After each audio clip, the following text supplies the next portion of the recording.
Hey, Olgama, I've been hearing a lot about this term, climate justice. What is that? Climate justice is recognizing that the negative impacts of climate change don't affect all people equally. It also means transitioning from a fossil fuel-based economy to a more sustainable future. MN350 is one of the groups that's pushing for this transition to protect our futures. You can even get involved too. That's great, especially since I'm concerned about pipeline projects like Line 3. How can I help MN350? Just find them on Facebook or visit mn350.org.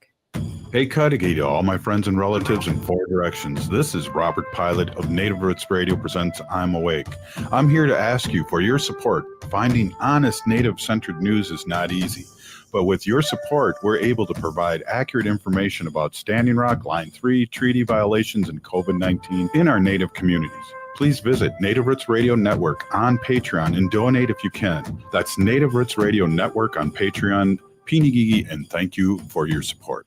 Minnesota has the only original wolf population in the continental United States, and 80% of Minnesotans believe the wolf should be protected. Howling for Wolves is asking Minnesotans to respect our true wildlife manager, the wolf. Their survival is critical to our ecosystems, our communities, and even our economy. As highly intelligent animals with strong social bonds, Minnesota wolves deserve to be protected and admired. Learn more at howlingforwolves.org.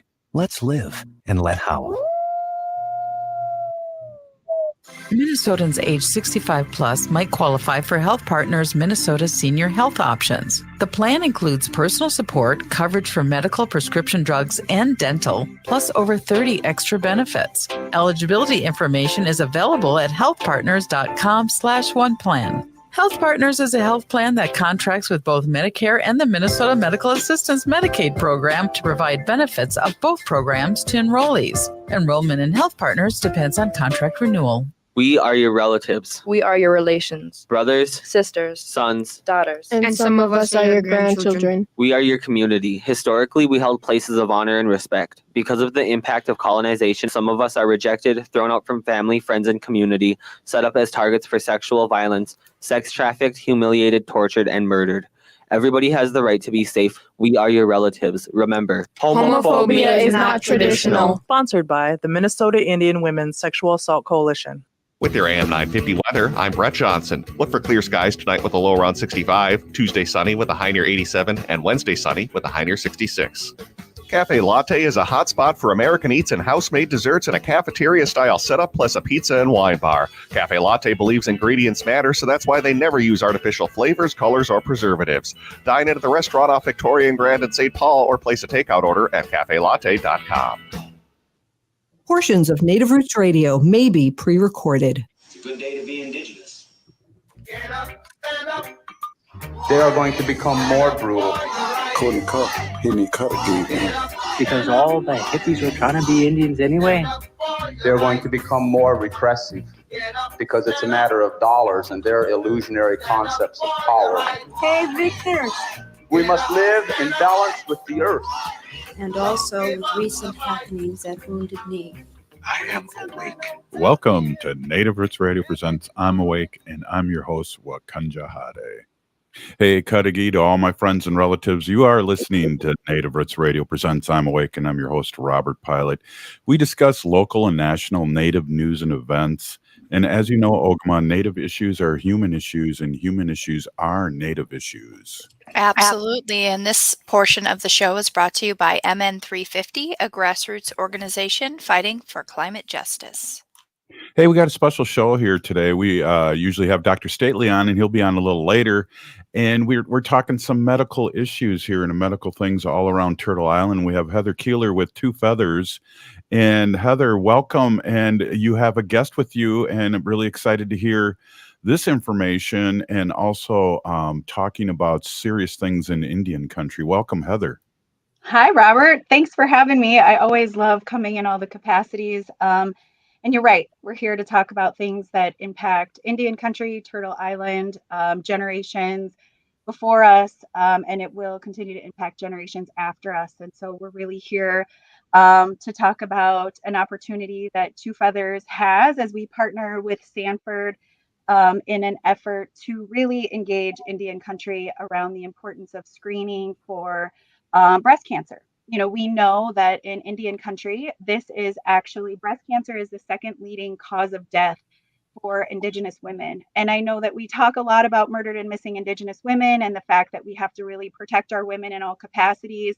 And I don't know, Robert, if we've talked about this kind of in the realm of the work that I've done, but almost 15 years ago, I started some work with Sanford doing outreach in our tribal nations in this region, and learned firsthand that we really have to engage our community to do the best that we can to keep them safe and healthy, and really educated about what opportunities there are out there to protect ourselves. And so I'm really excited about this partnership. It's personal for me and the work that I do to protect our communities. Cancer is something that's impacted my own family. I've walked through this journey as a daughter, as an auntie, as a community member. And so I'm just really excited to talk about it and appreciate you giving us the opportunity to share it with all your listeners as well. Yeah, it's our pleasure, and it's important things, not only Indian country, but especially Indian country, but everyone should know these issues and also how to protect themselves as a person, as a woman, and so we really appreciate these conversations, Heather. Thank you so much. Yeah, I think it's important to understand, the data and the stats out there that 1 in 8 women are impacted by breast cancer at some point in their life. And I kind of say 100% of us are impacted by breast cancer, because with that rate, we all probably know somebody who has walked through this journey in some capacity. This is not just a female only disease. This is something that impacts our men as well. And so making sure that all of our relatives across Indian country really understand, because the scariest part about it, Robert, is that, when it can be the most treatable is when we don't necessarily always feel the symptoms. And so we'll get into some of the screening opportunities and kind of the ages that we want to make sure people know and are mindful that screening starts and the things that we can do for that. Well, a really good point, and about men too. Men do get this, and I thank you for bringing that up, because it's important. It's important for all kinds. So yeah, that's a great point. Thank you, Heather. So I'm going to introduce my guest who I'm here with, because again, the work that I do with Two Feathers is partnering with other organizations who want to do work either in the capacity of healthcare, education, or community engagement. And I'm really excited about the partnership that we have with Sanford, particularly Edith Sanford Breast Cancer Center, and the outreach that they're doing across the region in South Dakota, North Dakota, and Minnesota. And so I do have Dr. Shelby Terstrup with me. She's a medical oncologist from Sanford, housed in Fargo. Her and I are really spending a lot of time together working on what does it look like in a westernized medical facility, to build those strong relationships in Indian country and make sure that we know how to engage in Indian country and meet them where they are, rather than always forcing patients to come to us in kind of these bigger urban settings. Yeah, it seems like we're having a little connection problems with the doctor. Heather, can you tell us a little bit about your Two Feathers Consulting while we're waiting for the doctor to come on again? Do you mind? Sure. So yeah, I would love to. And so what I did is I've kind of taken what I've been doing for the last 25 years in all the capacities, and having conversations in professional settings about basically Indigenous infusion in areas of healthcare, in areas of education and community engagement. And so the pieces of that I do are I do some consulting, some cultural community consulting, making sure that organizations like Sanford who want to engage in Native American communities or in those populations are really having an indigenous voice at the table as we build those relationships. Because often what we've seen and what I've seen is it's a table of non-natives who want to help in our communities. They just maybe don't understand how to do that in a way that is respectful, that's mindful. Our IRB processes are very different. Our cultural beliefs are very different. Our medicines that we utilize for our own health and well-being tend to look different. And so I do the consulting piece. And then another piece that we do is educational series. And so that's one of the things that we're partnering with Sanford as well is, we have to really have honest conversations with staff, with physicians, with administrators, with our lab technicians, so that everybody understands kind of the importance of understanding our Indigenous community. And so we do education series with Sanford. We're doing 6 of them over a 6-month time period. We just launched our first education series with them called Indigenous 101, basically the things you didn't learn in K-12. And so we're talking about things that are very basic level, like what is a treaty? What does it mean to be an enrolled member of a federally recognized tribe? What came with those treaty agreements and how that impacts our education and healthcare systems. And then I do keynote speaking. So that's what Two Feathers does. And that's kind of the That's fun that I awesome. do outside of all the other work that I do. Right. And we know that's extensive too. The doctor's back. Heather, I almost called you Dr. Heather. Heather. It's not a title I plan to add anytime soon, for the record. Okay, so we have Dr. Shelby Terstrip here. She is a medical oncologist from Fargo, Sanford. And so I always call you Shelby, but Dr. Terstrip, do you want to tell us a little bit from your perspective what this partnership and why Sanford is choosing to invest in a partnership with Indian country to help our Indigenous relatives be safe? Yes, thank you. Sorry about that. I lost my internet. I think this is such an important issue, and equality of care and equity of care. I mean, I'm very, very interested in, progressing that work. And, when we looked at the data for breast cancer in the Native American population versus all others, the data was striking. And when we look at those who are diagnosed with stage 1 disease, 45% of Native Americans were diagnosed at stage 1 and versus 70% of everybody else. And those who are diagnosed at stage 4, which we consider that incurable, 20% of Native Americans were diagnosed and 3% of those who were from other nationalities. So it's just a striking difference in even how people are diagnosed, and it's just inexcusable. And, it really drove the mission for us to dig deep into this and get some experts in the area to help us figure out why. We have our own, things that we know are issues like travel, easy access to care and trust in the medical system. But, we know that there's probably a lot more things that we're missing. So we are so excited to partner with Two Feathers to help us figure that out. Wow. And then make changes. That's a great segue. And we're going to come back with Heather Keeler, and we're going to talk more Two Feathers Consulting and what work she's doing and what work her organization's doing. And we're excited to have the doctor with us too. Hey, we'll be right back after this short break. Stay with us. Hey, Olgama, I've been hearing a lot about this term, climate justice. What is that? Climate justice is recognizing that the negative impacts of climate change don't affect all people equally. It also means transitioning from a fossil fuel-based economy to a more sustainable future. MN350 is one of the groups that's pushing for this transition to protect our futures. You can even get involved too. That's great, especially since I'm concerned about pipeline projects like Line 3. How can I help MN350? Just find them on Facebook or visit mn350.org.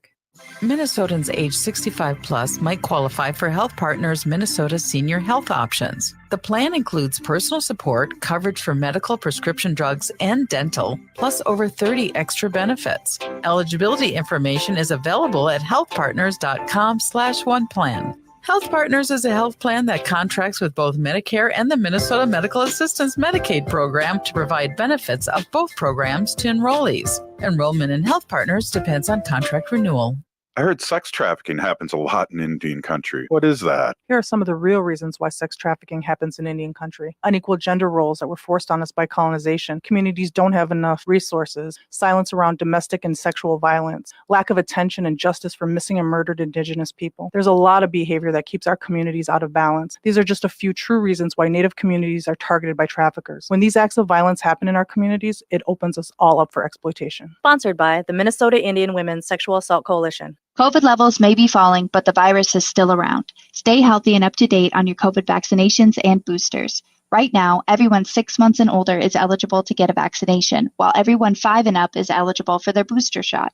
Plus, you're eligible for a second booster if you're over 50 or received an initial booster dose at least 4 months ago.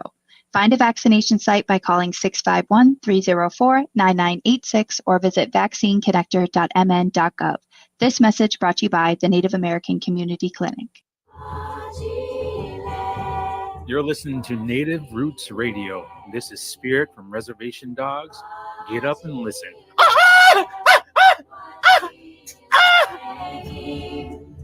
Welcome back to Native Roots Radio presents I'm Awake, and this is Robert Pilot. This portion of the show is brought to you by the Minnesota Indian Women's Sexual Assault Coalition. And I'm trying to pull this banner down. Oh, we could do that. We could do that, Olga. Hey, here with Heather Keeler with Two Feathers Consulting, and she's got an awesome guest that she's working with. And let's get right back into that. Heather, if you don't mind taking over a little bit here and reintroducing our guest, and let's get it on here. Sure.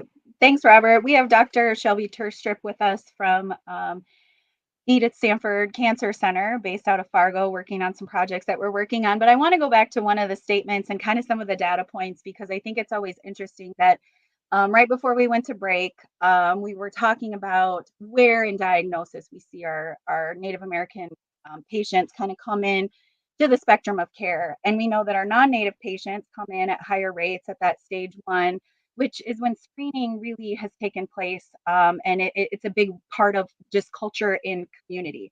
One of the things that was interesting to me as I worked in this effort to get screening out to reservations is, as many of us know, our roads aren't as accessible. We live in areas that, getting there in weather is really hard to bring the big mammal units out. But one of the things we're looking at doing is kind of building this relationship within our powwow circles and getting out into the spaces where we are practicing healing through ceremony in that space, and really partnering, in that area, possibly even doing some really cool pink dress specials to bring some awareness to it. But part of this conversation is interesting because Native Americans are diagnosed at higher rates in stage 4. And this goes back to the idea, and we'll talk to Dr. Stately about it too, because I'm sure he'll agree that the IHS system and the healthcare system that Native Americans usually have access to, we call the life or limb system, meaning that if you're not in stage 4 cancer or close to amputation because of diseases like diabetes, you don't typically get care. And I believe that we could spend more money and more time being more efficient in screening and catching,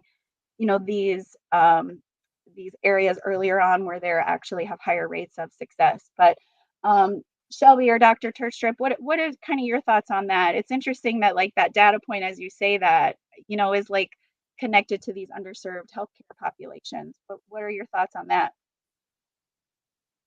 Oh, you're muted. Yeah, absolutely. And one of the things that I am excited about, we hired a Native American navigator who is based in Bemidji right now, but she helps to serve all of the areas. And she really connects with people who have, after they've been diagnosed, but helping them to break down the barriers that they're seeing to getting to their appointments, getting to their therapy sessions, chemo or radiation, to really help try to cure their cancers at an earlier stage. But then, now with the work that we're doing with you, it's really looking at the barriers to getting screened as well. So trying to address both those who are in treatment and then those who are trying to get screened. And I think a lot of it is trust and knowledge and access and travel. So looking at all of those individual barriers and trying to break those down too. Yeah, I love that our conversations are always, we understand that this is a massive mountain that we have to move to build this trusting relationship and this care and kind of, I keep saying indigenous infusion in this work, and not just being like, okay, we're inclusive and we'll support you if you need this, but really creating a space that in the care around cancer care, it's really indigenously infused, that you feel it when you walk into the spaces. That staff and physicians are really going through education spaces to learn how to engage with our communities. But as far as culture goes, one of the things that was really interesting, and Shelby, I'd like your take on it. We just did an education series. We just had our first session. And one of the things that came up was accessibility of smudging in our centers. because we know that for Indigenous people and Indigenous relatives, having access to our own medicines is really important. And so, Dr. Terstrup, do you want to talk a little bit about where we were in some of that capacity and understanding that as our care team, we hope to move towards a lens of not only chemo and some of that medicine, but also taking into consideration some of our traditional medicine. Yes. And, I think we're trying to do that in all avenues, but Native Americans have been the number one teachers of using integrative care and using holistic care. And I think that we're trying to go into that realm in all of our patients and try to infuse it with, things that can help people, that are not just medicine, because we know those things are so helpful to people. And that's guided by what you guys have done for years. But with the smudging in particular, we want to make sure that's accessible, that our staff know how to do it, that it's something that natives can access easily, right, when they get admitted to the hospital, or if they're in the clinic and need access to that. So really making that accessibility to those techniques of healing in all locations of Sanford. Which I love that. I feel like we've been having conversations in healthcare settings for a really long time about this idea of looking at our patients from a holistic lens, and making sure that they have the resources that they need to be as healthy as possible as we walk through this. So some of the things that we have going on in this project is October is Breast Cancer Awareness Month, which many of you may know, but we're actually going to be out. That's also Indigenous Peoples Day, happens in October. And so it's kind of our first launch to really get engaged in the powwow circles, to have these conversations, to ask our community members, what would you like if you or when you cross the bridge that you'll need some sort of care, with this disease or other cancers in general.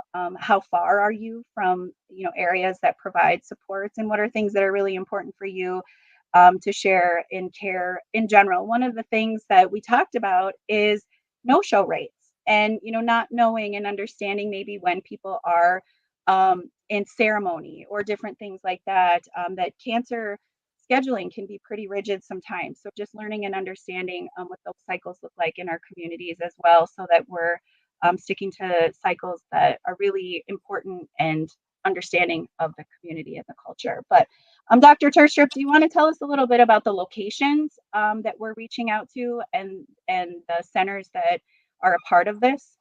Yeah, so we're reaching out to our 4 regions and all of the tribal areas around them. So our 4 regions would be Fargo, Sioux Falls, Bemidji, and Bismarck. And so all those tribal areas around that is where we're going to be really doing outreach to really gain information right now, and then really make some action plans around that. It's exciting. We're doing 6 education series, and I don't know, Robert, do you know Darren Thompson? Has he been on? I feel like he's been on the show with us before. He is a Native American flutist, so he makes his own wooden flutes. And he actually did some work with the Wisconsin Cancer Center around healing through vibration and like healing through music. And so he's like partnering with us to have these conversations. Donna Keeler's coming in to talk about the IHS system and tribal health and urban Indian health. We have Lamar Hill coming in and talking about holistic care in the mental health realm and how he does that in his practice, to try to give examples. And so we're really looking at this as a long-term partnership to really try to gear Sanford in an angle that is really more indigenously infused in the work that we do. And what I love about it too is we're videotaping all those, and we're making it accessible to all Sanford employees, not just those in the cancer center. Because once our leadership got word that we were doing this, they really were excited about that opportunity to really spread it out across all of Sanford and not just the cancer center. Wow, that's beautiful. You got it going on there. I think you're really touching a lot of bases. We're here with Heather Keeler with Two Feathers Consulting, and that's an amazing lineup you got going. Thanks. It's fun. I mean, I love to do this. I love to do all the things in different capacities, but cancer care is something that's extremely personal for me. And again, it's a way that I just believe we're making healthy generations to come. Well, Heather, we got a couple minutes left in the segment. What more would you like to get across to our civic media network, which is all over Turtle Island, and we're all over Wisconsin and Illinois and Michigan? What on the radio part? What is the last kind of story you want to message you want to give to our listeners? I think for me, the biggest message is always, as we do this work, I just really believe that it's important to meet our communities where they are. I see often in Indian country, we're always asked to, travel to these other meccas for services and support. And I think this is really reversing the way that we do that. And I think that's the same way as we do in education, in all of these other realms, is that for us to really know and understand any community, you really have to invest the time to understand and meet them where they are. And I'm just really proud of this partnership that we're diving in. We're taking our time. We're doing it. It's a big mountain that we're trying to move, but we're doing it pebble by pebble consistently together. And I really do love that because we do need to protect each other the best way that we can. Shelby, do you want to maybe run through some quick screening tips that are good to put out there for people just to know? Yeah, sure. Well, one of my biggest tips is not to use Breast Cancer Awareness Month as the only month that you go get screened. And that really is about action. So think of it as Breast Cancer Action Month, not Awareness Month. So age 40, yearly mammograms, highly recommend that. And if you have a family history of it, we want you to get it done 10 years, mammogram starting 10 years prior to the youngest person that was diagnosed in your immediate family. Activity, decreasing alcohol use, eating healthy, that's all very important of things that you can do to help prevent breast cancer and other cancers as well. And then also, fill us in and let us know how we can do better. So message us on, Sanford Facebook or Sanford Cancer Survivorship Facebook, and we'll bring that to our group and help to make changes. Wow, thank you so much. Heather Keeler with Two Feathers Consulting. Really great information here for our listeners all over Turtle Island. Up next, Dr. Stately of Native American Community Clinic. We'll be right back after this short break. Stay with us. Hey, Wendy, what are we doing for dinner after the show? How about we go to J. Selby's on 169 Victoria Street in St. Paul? They have a delicious plant-based menu that's compassionate and environmentally sustainable. I'm getting their spot-on vegan Big Mac, the dirty secret. You can pick up and they deliver within a 5-mile radius, or you can call them at 651-222-3263 or visit jselbys.com. Well, you sold me, Wen. Let's go order at J. Selby's tonight. I'm hungry. Hey, it's Brett here to tell you that AM 950 Movie Night is back. On Wednesday, October 12th at Crooner Supper Club, we'll be showing Greg Palast's new film, Vigilante, Georgia's vote suppression hitman. Law enforcement is going to their houses and places of employment and making people afraid to go out and exercise their rights. In the film, Palast will demonstrate shocking details of Georgia's new vote suppression law. So you didn't call him, but you challenged his right to vote or have his ballot challenged. Sir, get out of my house. Okay, I will get out of your house. Now. And how the law has disproportionately affected people of color, young, and lower income voters. They raided a voter registration office and tried to send all of these college kids to jail. AM 950's evening host Rick Smith will be in town to host a panel discussion about voter suppression after the movie. Again, that's AM 950 Movie Night on Wednesday, October 12th at 6:30 at Crooner's Supper Club. Come early and get a delicious dinner from Crooners and meet Rick Smith and other AM 950 staff. The movie is free to attend, but we do require registration ahead of time at am950radio.com. This is David from The David Pakman Show, where we expose the hatriots, liars, and Trumpists. Weekdays at 2 p.m. on AM 950, the progressive voice of Minnesota. Would you let animals pick your insurance? Do you really need to experience mayhem to get the best rates? Or how about a celebrity quarterback or fake university saving you money? There's a lot of marketing stunts when it comes to insurance, but what you really need is someone looking out for you. Call Array Insurance, and they will work hard to find you the best insurance coverage and rates. So avoid gimmicks and call Cheryl at Array, 763-504-3067 or arrayinsurance.com. Array Insurance, working hard for you. Hi, this is Chad from AM 950. Snap Construction is arguably the most well-reviewed roofing, siding, window, and insulation contractor in the metro. Ryan is so excited about working with AM 950 and our listeners that he wants to help us grow. This is Ryan, owner of Snap Construction. I was friends with Chad long before I started marketing with him. I was a bit skeptical of radio advertising before Chad convinced us to run ads. The advertising's been so successful, we want to help the station grow. We've absolutely loved working with the listeners of AM 950, and we all know how extremely important this radio station is to the community. To help AM 950 grow this summer, Snap Construction will be putting up proceeds to assist the station in marketing on social media. Snap Construction encourages you to follow, engage, share, and interact on the AM 950 social media platforms. Together, we can all work to ensure AM 950 continues to thrive and grow in our communities. We stand by our work with a lifetime craftsmanship guarantee. For a free estimate or more information on our financing, call 612-333-SNAP or check us out online. Hi, I'm Rachel Shamblat. My dad is Dr. Scott Shamblat from Shamblat Family Dentistry. A lot of people are afraid of the dentist, but you don't have to be. My dad makes going to the dentist comfortable and even fun. He won't be mad if you haven't seen a dentist in a long time. He just wants to take care of you and your teeth. If you don't see my dad, please see another dentist. Take care of your teeth because they're the only ones you get. Shamblat Family Dentistry in Hopkins and St. Paul. Find them online at shamblatfamilydentistry.com or call 1-800-FIX-MY-TEETH.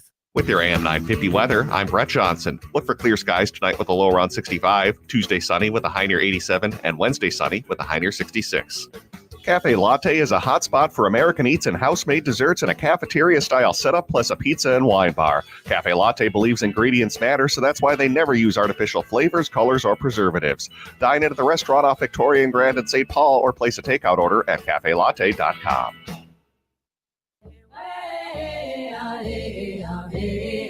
Hi, I'm Jane Fonda, and you're listening to Native Roots Radio. And we're back to Native Roots Radio presents I'm Awake, and this is Robert Pilot. This portion of the show is brought to you by the Minnesota Indian Women's Sexual Assault Coalition. Yes, one of our longtime sponsors, and they do the work of many, and it's crazy. Before we get with Dr. Stately, Ogama, you have a quick update on some news? Yeah, I've been kind of following, I don't know if anybody knows this, but our relatives up in Alaska have seen some pretty intense weather over the weekend. There's widespread flooding and power outages, and residents are fleeing to higher ground in Alaska. The storm swept through the Bering Strait on Saturday, and several Alaskan communities along the coast were affected, including some people out of Nome. There was reports that a house had actually lifted up of its foundation and floated upriver out of Nome, Alaska. So this is the worst flooding officials say they've seen in 50 years, and they think that the waters are going to take a couple of days to recede. So send some prayers up for our relatives in Alaska. It was about 1,000-mile long storm. So Wow. Thank you, Ogama. That we need to talk about that, about say some prayers for our relatives up there. Hey, we're here with Dr. Stately of Native American Community Clinic, and it's always our pleasure to have Dr. Stately on, and I know he's in the middle of renegotiating his contract like Wendy is, and he's looking serious. He just shook his head. Yes. And sometime host on Native Roots Radio, and also just all-around groovy dude. Hey, Dr. Stately, I feel bad that we didn't do a selfie at the red dress gala because we were both wearing some sweet shirts, red shirts there. Right? We were twinning. We were twinning. That's right. That's right. Well, I was a much younger twin. That's right. Much younger. Hey, so I've learned something from Wendy when it comes to doing the show and doing the show with you, is to basically ask you, what do you want to talk about today? Well, that's funny. I'm going to make sure that I tell your wife that you listen to her. I know how much that will make your home a peaceful home. Well, I mean, I think that there's lots of things we could be talking about. Of course, I was, I have friends up in Nome, Alaska, and I also have many friends from Alaska, other parts. But Nome is at the. I don't know if a lot of people know this, but Nome is like at the top of on the up on the top of Alaska, and closest. I think it's something like 140 miles or 170 miles from the polar cap, right? Oh. And it's actually Nome, Alaska is actually closer to Russia than it is to like the next largest city in Alaska itself, like which would be Anchorage, I think. But it's pretty isolated, and I think that they're. I just want to say prayers for them. One of the things that, like, I will always have this most amazing memory. I met these two gentlemen who in Seattle a few years ago. I don't remember their names off the top of my head now, but I'll make when them I up. first, well, yeah, Jim and Joe. I think Yeah. they're brothers. Yeah. Anyway, they. I had just moved to Seattle, and they have an annual event a celebration. I would call it a ceremony. It is called the Canoe Journeys on the East Coast. If you ever get a chance to go to the Pacific Northwest in the late summer, July, August, they have this event every year called the Canoe Journeys, Tribal Canoe Journeys, and tribal people from all around the Pacific Northwest, who are all intermarried. They all have relationships. They're all kind of have a very tight knit family kinship up there.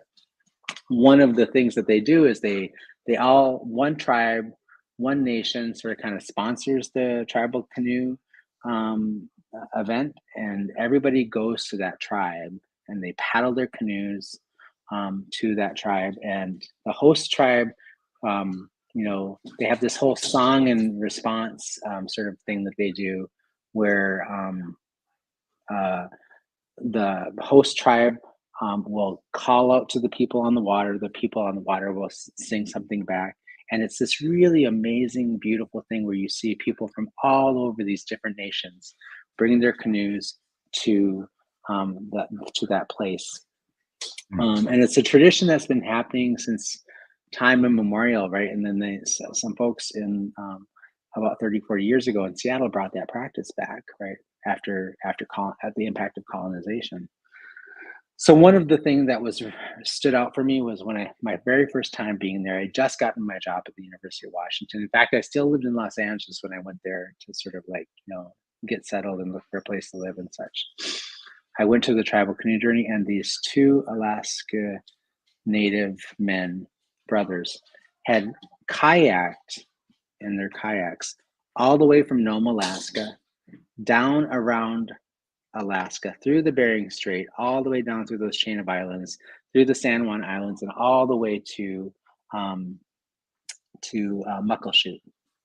And I was like flabbergasted. It was the most beautiful. I was like, that's some strong people to be able to do something like that. Like, they're strong, resilient people, amazing sea people. They know that the sea well.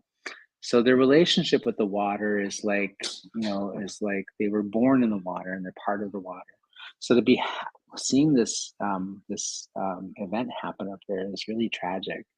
The impact it's having on their community and their families and their homes is just devastating. And my prayer for them is that they find refuge, and that they find some refuge and some peace and some serenity soon, and that nobody that it doesn't cause too much damage, and nobody loses their lives. So, Well, a beautiful people, really, quite frankly. That's a good call, Dr. Stately. And Ogama, I don't know if I've ever heard of a 1,000-mile storm before, but go ahead. Well, I was just going to say, so far on things that I have been reading about with this, it doesn't appear that they have any reported losses yet. However, the communities in Nome, Kotzebue, and Unalakleet, and other smaller villages in that area, predominantly the Native Alaskan residents, they're really having a hard time accessing and getting supplies and finding out what's happening in those communities. So I hope that doesn't change in the coming days. But so far, there doesn't appear to be any fatalities.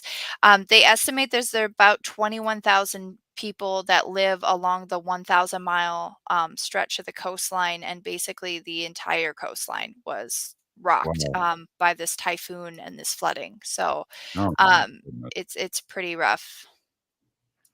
Wow, Dr. Staley, you're muted, Dr. Staley. I don't know how that happened because I accidentally I did it. have No, no clue. I'm sure it was completely accidental. Completely. that's amazing. 1,000-mile storm. I mean, That's a long. Yeah. I saw actually the radar because I like saw some Facebook posts. I went and checked it out. But it spans the entire coast of Alaska. It's quite dramatic. It was just sort of swept across the entire region. Yeah, it's quite tragic. Like one of the things I think that is also an important thing. I know we always have Robert Blake on here, Bob Blake on here sometimes to talk a little Yeah. bit about the impact of the importance of course the work he does, which is in alternative energy. Really trying to manage fossil fuels, and global warming is a real thing. We know that. And you know that when we look at images of the Earth from far away, that you can see that the polar cap is melting, so sea levels are rising, and a storm of this nature to indigenous communities that have been up there in the polar cap in that region for since time immemorial, that has real world impacts on them. And so I think one of the things that I just want to kind of remind people is that when of course we've all seen these things called superstorms and things like that. And what we see now is the indigenous communities get sometimes all around the globe, they get hit the hardest by these superstorms and these events that are linked directly to the climate, the problem of climate change, right? And that these things impact indigenous communities that don't have the infrastructure that larger cities of developed countries have, and that's a real challenge. I know too, Dr. Stately, years ago, we're talking about New Orleans, and who got affected the most was our BIPOC relatives, and that's just to point on to what you just said.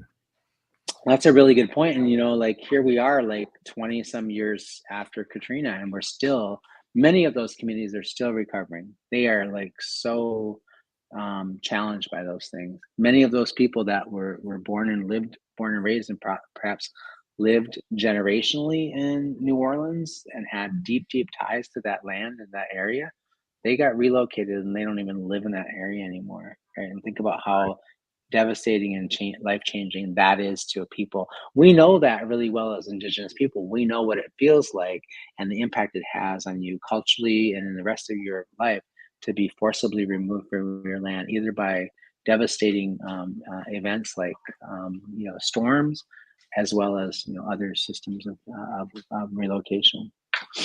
Go ahead, Ogama.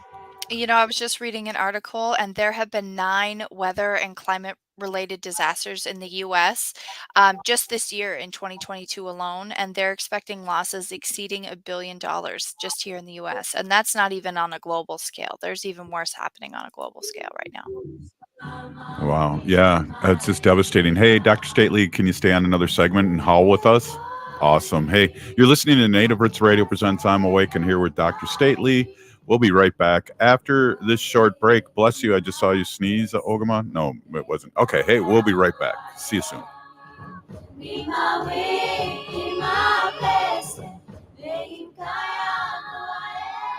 Hey, Ogama, I've been hearing a lot about this term, climate justice. What is that? Climate justice is recognizing that the negative impacts of climate change don't affect all people equally. It also means transitioning from a fossil fuel-based economy to a more sustainable future. MN350 is one of the groups that's pushing for this transition to protect our futures. You can even get involved too. That's great, especially since I'm concerned about pipeline projects like Line 3. How can I help MN350? Just find them on Facebook or visit mn350.org.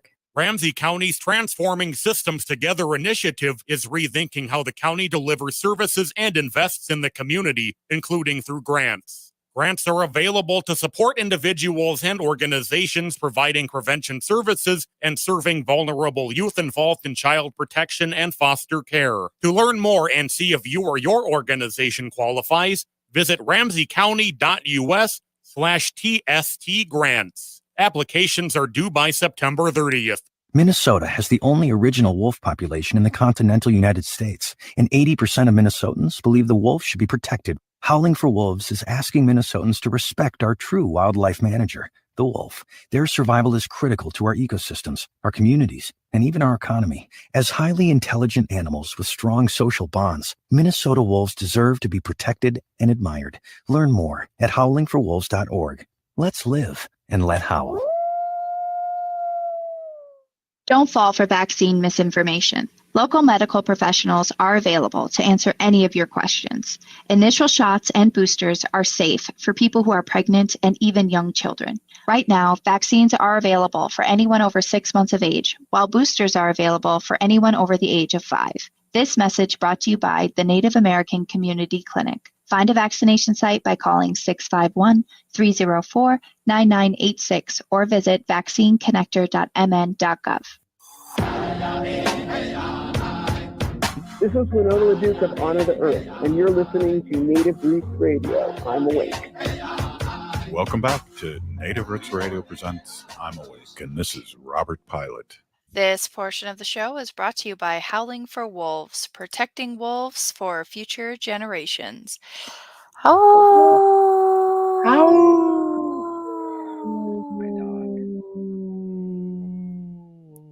used to be a trumpet player. I could do it a long time. Could I just say I'm worried about the animals in Alaska right now too? Oh, You my know, the God. wolves and all of those creatures there. I'm sure I hope they had like an instinct that this was coming and they were able to move inland, but I'm howling for wolves. I'm wondering, how are those wolves up there doing? Are they okay? That's And a really polar good bears point. and other things, and Got anything to that see, can't fly. got to see Howling for Wolves at Veg Fest this past Sunday, and it was good to see. Yeah, and all the other vegan options that were out there. It was pretty fun.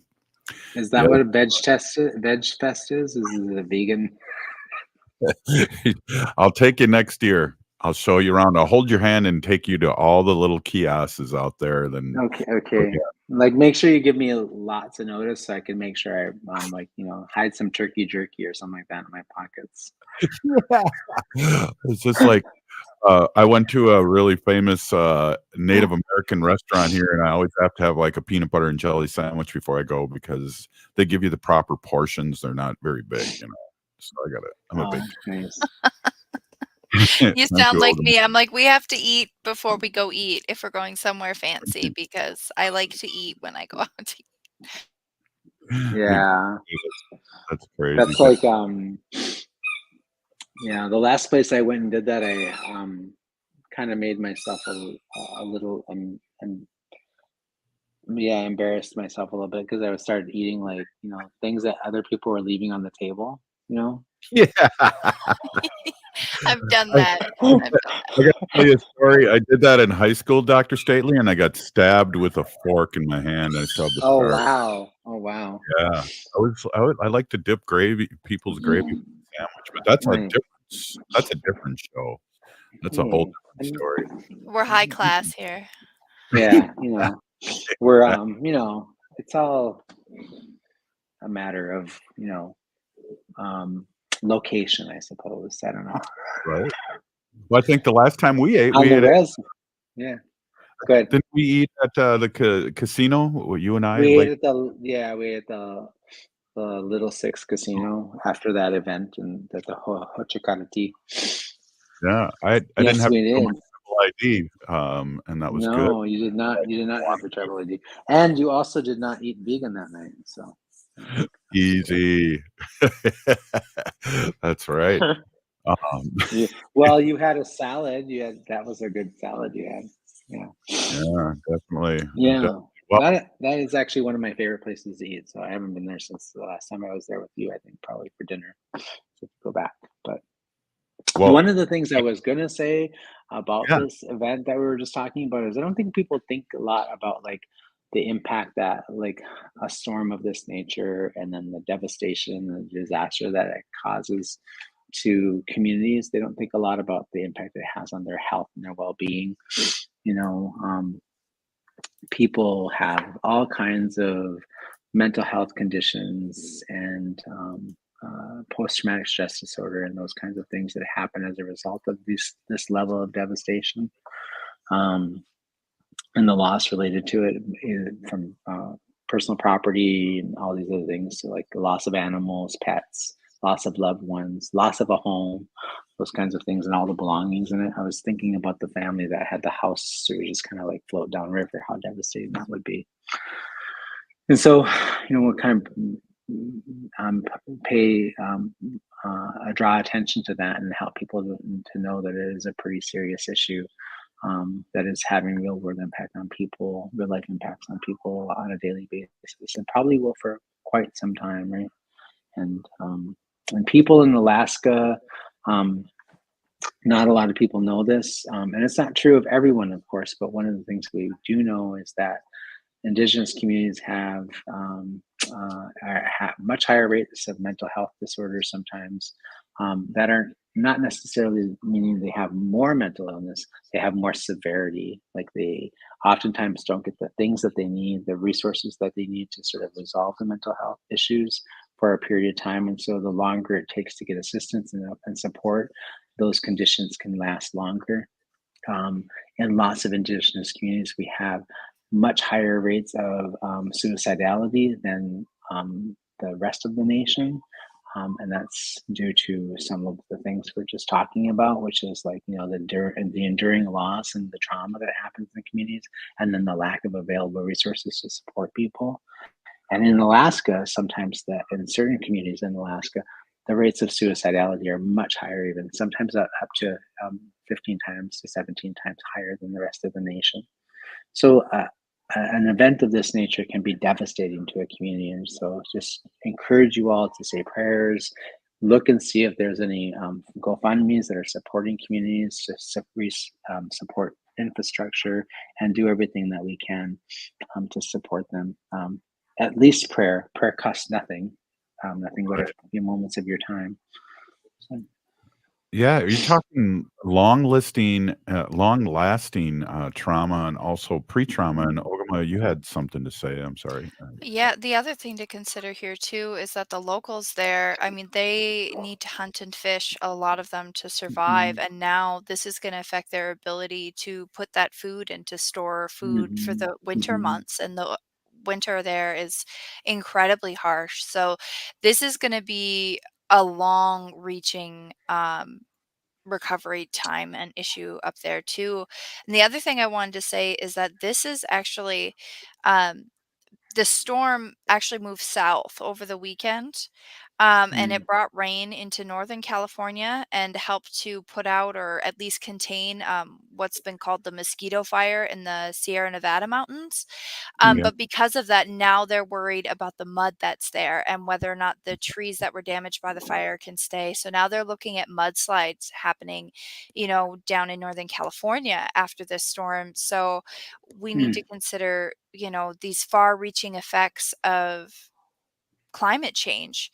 Don't It's not just Alaska or Pakistan or Spain or all of these other places in the world that we've heard about so far this year. It's also the places that receive the second portion of that weather, that are also Right. experiencing issues. And, they're maybe not, because it's not as large of a scale, it's not being talked about. But, we have that butterfly Right. effect happening. Well, yeah, too, Ogama and Dr. Stately is thinking about too, when you're in a drought, a lot of rain doesn't help. That Hmm. because of what you said with the fire and the burnt trees aren't holding the land together, and then you have landslides and whatnot. So it's all encompassing, right, Doctor? Oh, are we muted again? No, I think Oh, I think you might have frozen.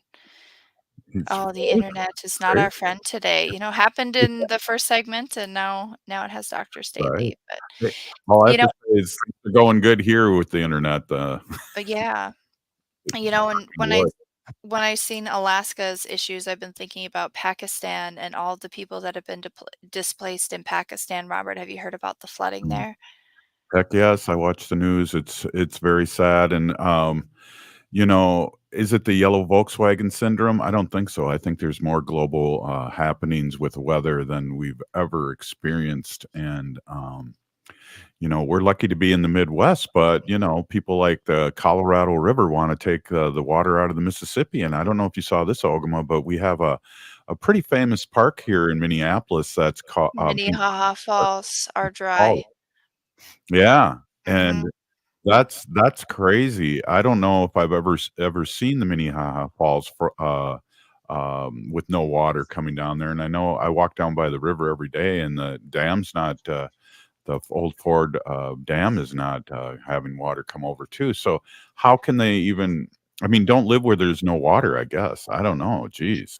Well, and that's just it is, this has been coming for a long time. Scientists have been telling people that these things were coming for us, 30, 40 years ago even, and now that they're here, people still want to, kind of turn that blind eye when they realize that they're not prepared for the changes of the world and changes that were caused by the things that we continue to do, and particularly large corporations continue to do. So, if you're not involved to do something to help, now is the time to do what Robert's about to tell you to do as we end the show.